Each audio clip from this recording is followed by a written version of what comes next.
हर हर महादेव। ओम नमः शिवाय। देवों के देव महादेव की जय हो।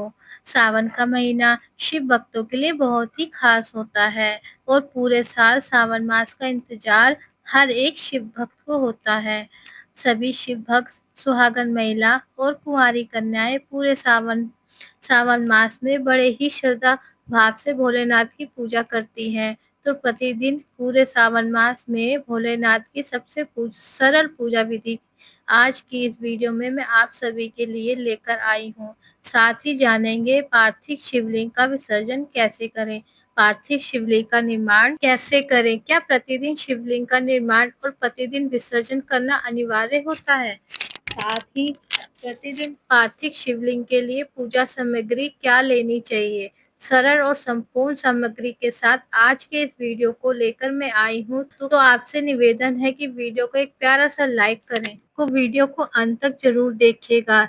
देखिए, सावन में पार्थिव शिवलिंग का पूजन का विशेष महत्व होता है और पार्थिव शिवलिंग बनाने के लिए आप अपने घर में किसी भी फूल पत्ती वाले गमले की मिट्टी ले सकते हैं। यह इसके अलावा बेलपत्र या शमी के विष के गमले की मिट्टी का प्रयोग भी कर सकते हैं। ध्यान रखें कि तुलसी और आंवले के गमले की मिट्टी का प्रयोग नहीं करना चाहिए। आप किसी भी खाली गमले को साफ करके उसमें मिट्टी भर के वहां पर भी फिर शिवलिंग का निर्माण कर सकते हैं। जैसे यह गमला मैंने खाली रखा हुआ है और हमेशा इसी में पार्थिव शिवलिंग का निर्माण करती हूँ, पूजा करती हूँ। जब मेरा मन होता है, चाहे सावन हो या ना हो, मैं पार्थिव शिवलिंग बनाकर पूजन और विसर्जन इसी में ही कर लेती हूँ। तो देखिए, सबसे पहले हम पार्थिव शिवलिंग का निर्माण कर लेंगे। अगर आप गमले में बना रहे हैं तो आप चाहे तो नीचे जलहारी बना सकते हैं या फिर बिना जलहारी के भी इस पूजन को कर सकते हैं। यहाँ पर मैंने जलहारी बनाई है। अगर जलहारी का आकार थोड़ा टेढ़ा मेढ़ा भी बन जाए तो कोई बात नहीं, क्योंकि भगवान भोलेनाथ सबसे पहले अपने भक्त का भाव देखते हैं।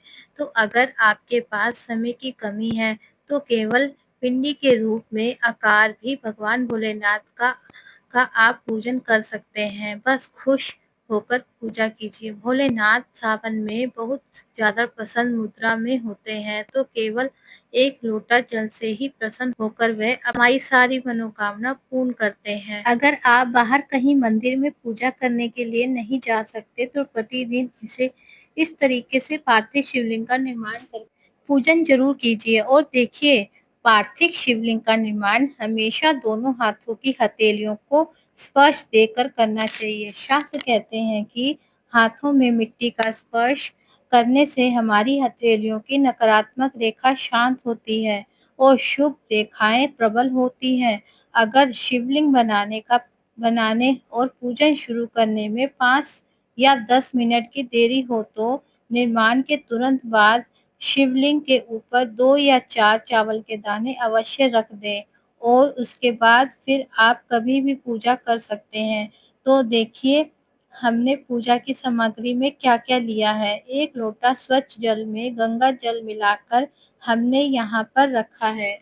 ध्यान रहे कि तांबे के लोटे का प्रयोग ही करें। साथ में गाय का कच्चा दूध भी आप ले सकते हैं या फिर थैली वाला जो दूध आता है वह भी ले सकते हैं। साथ में ही कलावा लेना है, पीला वाला चंदन, रोली, पूजा में रखने के लिए दक्षिण स्वरूप में कुछ सिक्के आप ले लीजिए। साथ में ही अक्षत हमें लेना है। चावल का दाना टूटा हुआ ना हो, इस बात का ध्यान रखिए। और तिल भी लेने हैं। तिल आप काला या सफेद जो भी आपके पास। धूप बत्ती, माचिस लेनी है और एक शुद्ध देसी घी का दीपक भी हम यहाँ पर रख लेंगे। दीपक आप देखिए, आप अपनी श्रद्धा और भाव में जैसा आप दीपक प्रज्वलित करना चाहते हैं, तिल के तेल का ले सकते हैं या फिर घी का दीपक भी आप प्रज्वलित कर सकते हैं। साथ में ही कुछ फूल हम यहाँ पर रख लेंगे। सफेद फूल मिल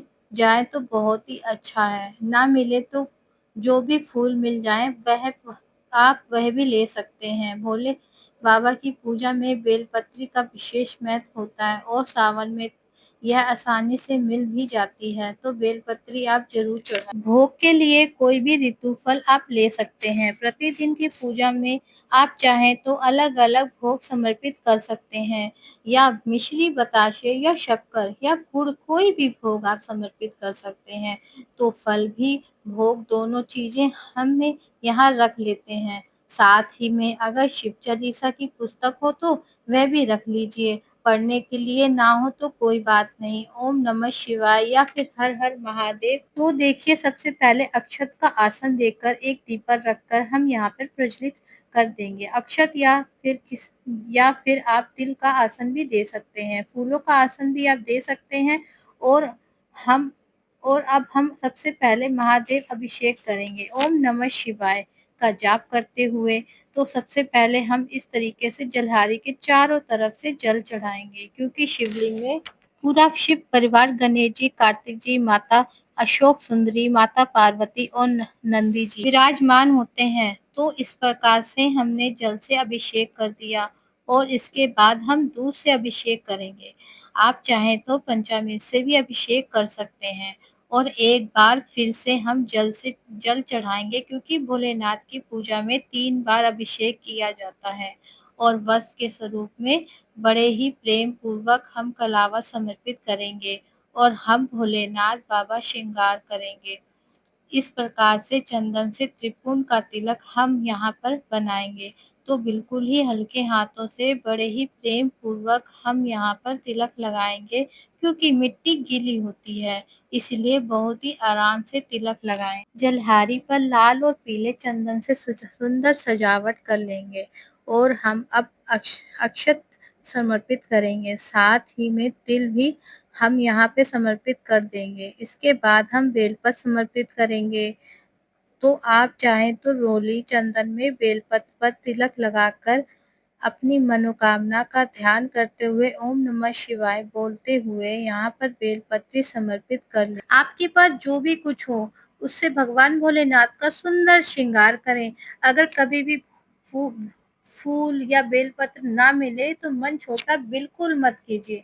भगवान भोलेनाथ केवल एक लोटा जल और सच्चे भाव से ही प्रसन्न हो जाते हैं। और देखिए, मनोकामना आप नहीं भी लिखेंगे तो भी कोई बात नहीं। अगर आप सच्चे मन से पूजन कर रहे हैं, तो भगवान भोलेनाथ को पता है कि हमारे भक्त को क्या, किस चीज की क्या आवश्यकता है। तो इस प्रकार से हम भगवान भोलेनाथ को अच्छे से श्रृंगार कर देंगे। भाव और मन आपका सबसे संपूर्ण सामग्री है, और हम अब बड़े प्रेम भाव के साथ भगवान भोलेनाथ को भोग समर्पित करेंगे। तो जो भी ऋतु फल आपको मिल जाए तो आप यहाँ पर समर्पित कर सकते हैं। साथ में बताशा, मिश्री, शक्कर, गुड़, किसी भी वस्तु का आप प्रेम भाव के साथ यहाँ पर भोग समर्पित कर सकते हैं। और जल भी यहाँ पर भोग के रूप में जरूर समर्पित करेंगे, और अपने दोनों हाथों को जोड़कर भगवान से भोग ग्रहण करने के लिए निवेदन करेंगे। और अब हम धूप दीप करेंगे। जलहारी के पास में देखिए, थोड़ा सा रोली और चंदन से इस तरीके से हम अच्छी सी सजावट कर देंगे। तो आप इसे पहले भी कर सकते हैं। आप अच्छे तरीके से कोई भी डिजाइन बना सकते हैं। अगर आपके पास समय हो या तो ना भी हो तो कोई बात नहीं, सिंपल तरीके से भी आप इस डिजाइन को बना सकते हैं। इस पूजन को करते समय तो देखिए, हमारे भोले बाबा कितने सुंदर और कितने प्यारे लग रहे हैं। संसार के हर व्यक्ति, हर वस्तु से सबसे ज्यादा सुंदर आज के दिन हमारे भोले बाबा लग रहे हैं। तो आप हमें कमेंट सेक्शन पे जरूर बताइएगा मैं हमारे भोले बाबा कैसे लग रहे हैं। हर हर महादेव या ओम नमः शिवाय को जरूर ही लिखिए। साथ ही में अपनी श्रद्धा और शक्ति के अनुसार कुछ दक्षिणा जरूर से समर्पित कीजिए। चाहे तो एक सिक्का भी आप प्रतिदिन समर्पित कर सकते हैं। और जब सारे सिक्के इकट्ठे हो जाएं, तो यानी कि जब सावन का समापन होगा, तब इन सिक्कों को ले जाकर आप किसी शिव मंदिर में जाकर दान पेटी में डाल सकते हैं, ठीक है। और इसके बाद हमें सीधे हाथ से थोड़े से फूल या अक्षत लेकर हम पाठ कर कर लेंगे। और चाहे तो आप शिव चालीसा भी कर सकते हैं, या फिर सुन भी सकते हैं, या कुछ भी ना करें तो चाहे तो कम से कम 10 मिनट ओम नमः शिवाय या हर हर महादेव या फिर महामृत्युंजय का मंत्र का जाप जरूर से कीजिए। 10 मिनट का का समय भोले बाबा को साथ जरूर बिताएंगे। हम संसार के पूरे 24 घंटे देते हैं, 10 मिनट भोले बाबा के साथ बिताएंगे, हमारे सारे कष्ट दूर हो जाएंगे। और अब हम आरती करेंगे। तो जो पहले से ही दीपक हमने यहाँ पे प्रज्वलित किया था, आप उससे भी आरती कर सकते हैं, या चाहे तो अलग से कपूर प्रज्वलित करके आप उससे भी आरती कर सकते हैं। भवन भवानी सततम सन्नमामि, इस तरह से आप आरती गाते हुए बड़े ही प्रेम और श्रद्धा पूर्वक आप भगवान भोलेनाथ की आरती को संपन्न करेंगे। आरती करने के बाद हम आचमन कर लेंगे। 3 बार दीपक की चारों तरफ से हम इस तरह से आचमन कर लेंगे और जल को छिड़काते हुए हम आचमन को संपन्न करेंगे। आप अपने दोनों हाथ जोड़कर पूजा में रही कमियों के लिए क्षमा याचन करेंगे। प्रभु से कहेंगे, हे प्रभु, पूजा करने में यदि कोई गलती रह गई हो, कोई चूक हो गई हो, तो भगवान भोलेनाथ मुझे क्षमा कीजिए। जाने अनजाने में कोई गलती हो गई हो तो क्षमा कीजिए। और इसके बाद प्रार्थना करेंगे अपनी मनोकामना पूर्ति के लिए। जो भी आपकी मनोकामना है वह भगवान भोलेनाथ के सामने जरूर ही बोले। इस प्रकार से हमारी पूजा संपन्न हो जाएगी। अब देखिए, इसके बाद में विसर्जन हम करेंगे जब हमारा यह दीपक शांत हो जाएगा। तो देखिए, जो भी आपने भोग प्रसाद समर्पित किया है, शिवलिंग के ऊपर जो भी कुछ आपने चढ़ाया था वह प्रसाद नहीं खाना चाहिए, लेकिन जो आपने प्लेट पे समर्पित किया था वो भोग का प्रसाद आपको पूरे परिवार के साथ ग्रहण करना चाहिए। और इसके बाद हम शिवलिंग के ऊपर में ही भोलेनाथ के ऊपर से ही इस प्रकार से जल समर्पित कर देंगे। इस तरह से हमें विसर्जन करेंगे। हम विसर्जन करेंगे और दीपक हमने यहाँ पर रखा था उसे धोकर अच्छे से साफ कर लेंगे, ताकि वह फिर से कल अगले दिन हम पूजा में यूज कर सकें। और अगर आपने मिट्टी का दीपक लिया है तो उसको आप यहीं पे विसर्जन कीजिए, और धातु का दीपक रहेगा तो धोकर साफ करके अगले दिन पूजा में आप यूज कर सकते हैं। जो दक्षिणा आपने समर्पित की थी उसे उठाकर आप एक जगह पर रख लीजिए इकट्ठा करके। हर एक दिन पूजा के बाद सभी सिक्कों को एक साथ ले जाकर किसी शिव मंदिर में दान पेटी में आप रख सकते हैं, या इसमें कोई भी मंदिर की वस्तु जैसे जैसे कि झाड़ू, पोछा या किसी तांबे का लोटा या फिर कुछ थाली, इन्हें सामग्री में खरीदकर आप मंदिर में दान कर सकते हैं।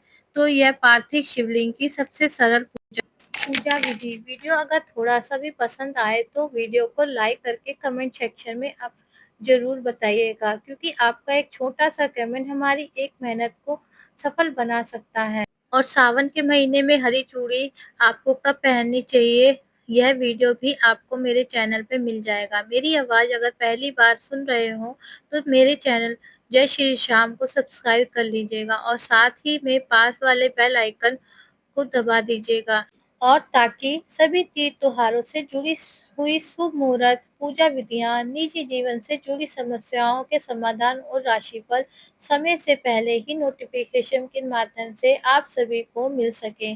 मैं दिव्य आप सभी से आगे चाहूंगी। आप सभी को श्रावण मास की ढेर सारी शुभकामनाएं। हर हर महादेव। ओम नमः शिवाय।